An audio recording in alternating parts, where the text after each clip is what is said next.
U.S. President Barack Obama has nominated the Korean-born academic Jim Yong Kim to be the next president of the World Bank. The nomination of the Dartmouth College president and development expert is a surprise, as he was not mentioned as a contender over the past weeks. A U.S. citizen has led the bank since it was founded in 1944, but developing nations say it is time for a change. The World Bank confirmed that there are 3 candidates, with the other 2 coming from Nigeria and Colombia. After the deadline for nominations to replace the current president, Robert Zoellick, passed, the World Bank said Nigerian Finance Minister Ngozi Okonjo-Iweala and Jose Antonio Ocampo, a former Colombian finance minister, have made the short list along with Kim. But with the U.S. holding the most votes in the World Bank, which has 187 members, the vote on the next president should be a formality. President Barack Obama stressed Kim's international experience in his statement announcing the nomination. Obama said it is time for a development professional to lead the world's largest development agency. Jim has truly global experience. His personal story exemplifies the great diversity of our country, and his experience makes him ideally suited to forge partnerships all around the world. Kim, 52, has not been among the names rumored to be under consideration by President Obama, which included former White House advisor Larry Summers, Pepsi head Indra Nooyi, and UN Ambassador Susan Rice. Kim is a leading figure in global health, as well as his work at the WHO. He co-founded the health organization Partners in Health in 1987. Born in Seoul, he moved with his family to the U.S. at the age of 5. 3 African countries, Angola, Nigeria, and South Africa, have endorsed the nomination of Okonjo-Iweala. The nomination of Ocampo was backed by Brazil and not his own country. The World Bank and the International Monetary Fund were created at the conference at Bretton Woods in 1944 as a means to regulate trade between nations in the aftermath of the Great Depression and World War II. A U.S. national traditionally heads the World Bank, while a European runs the IMF, currently France's Christine Lagarde. Emerging economies have become increasingly unhappy and are pushing for change. The current president, Robert Zoellick, is to step down from his role at the institution when his 5-year term comes to an end on the 30th of June. Zoellick, aged 58, was nominated for the role in 2007 by George W. Bush. And from our headline, one important gathering is happening in Seoul, South Korea today, as we are seeing the Nuclear Security Summit that's going to talk about the nuclear safety within the areas around the world. Right. And with the pressing matter that the North Korea is planning to launch a missile, or rather a rocket, up into the atmosphere, and they are worrying that this could be otherwise, and it could threaten a lot of countries' security. So the President Barack Obama from the U.S. warned North Korea that its plan to fire a long-range rocket undermined prospects for future negotiations, as the military in Seoul said Kim Jong-un's forces had moved the missile to its launch site. Obama, who peered through binoculars in the north as he toured the demilitarized zone yesterday, spoke at a meeting in the South Korean capital with President Lee Myung-bak.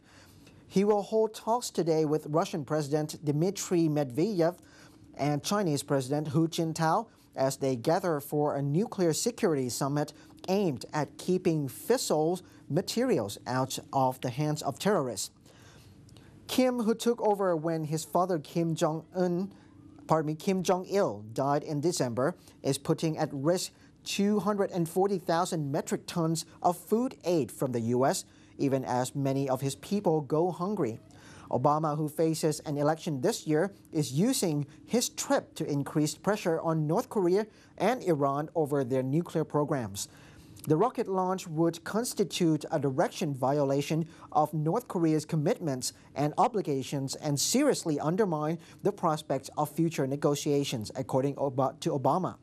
North Korea will achieve nothing by threats or by provocations. And still on this topic, leaders and top officials from more than 50 countries began arriving in Seoul, South Korea today for the 2012 Nuclear Security Summit. The meeting is aimed at stopping the spread of weapons-grade nuclear material worldwide, but is now largely overshadowed by the prospect of neighboring North Korea's latest rocket launch. The North plans to launch a satellite with long-range rocket next month against fierce objections from world powers, as the same technology could be used to fire a missile. Progress to worldwide nuclear security has been uneven since the ambitious goal of lockdown by 2014 was first set out by U.S. President Barack Obama at a similar session in Washington in 2010. But it is brinksmanship with North Korea and Iran, another nation not invited to the summit, that has dominated much of the nuclear debate and that will cast an unquestionable shadow over talks in Seoul.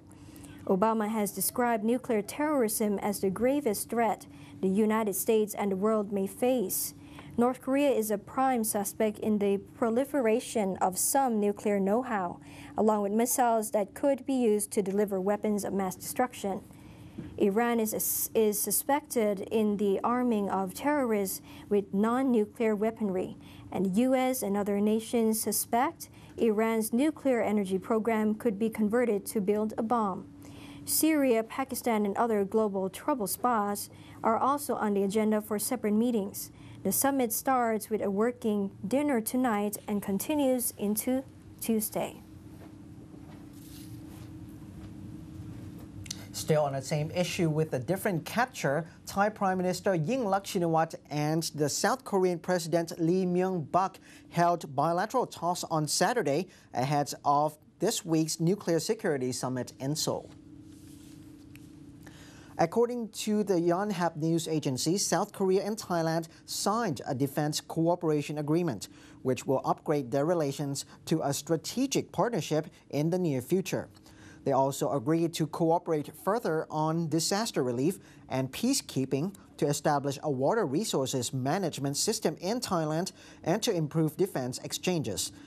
According to a statement by the South Korean Presidential Office, Yingluck thanked Lee for South Korea's aid when Thailand suffered devastating floods in 2011. Leaders and top officials from more than 50 nations are expected to attend the Nuclear Summit meeting, which starts with a working dinner on Monday night and continues on Tuesday. The meeting brings together nuclear-armed nations, plus those with civilian nuclear energy plants and several seeking to build them.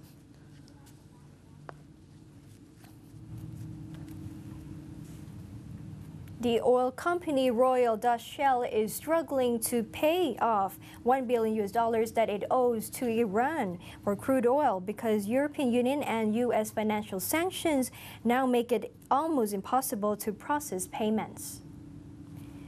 Four sources said the oil major owes a large sum to the National Iranian Oil Company, or NIOC, for deliveries of crude, with one putting the figure at close to $1 billion.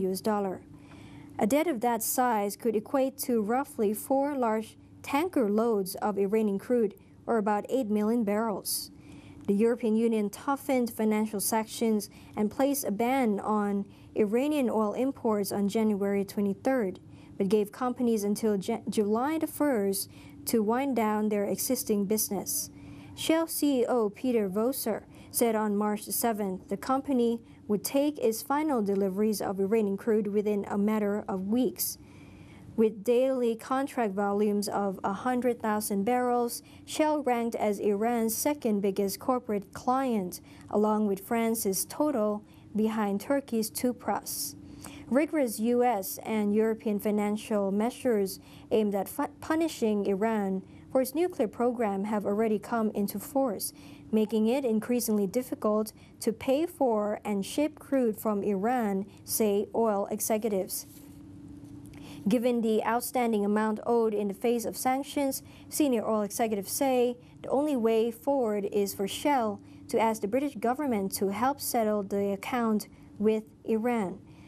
A small portion of the Shell debt could be written off through an outstanding payment NIOC owes the company for development of the offshore Suraj Nauruz oil fields, say industry sources. But while they are loath to burn bridges with Tehran, they also cannot afford to put business in the United States and elsewhere in the West at risk.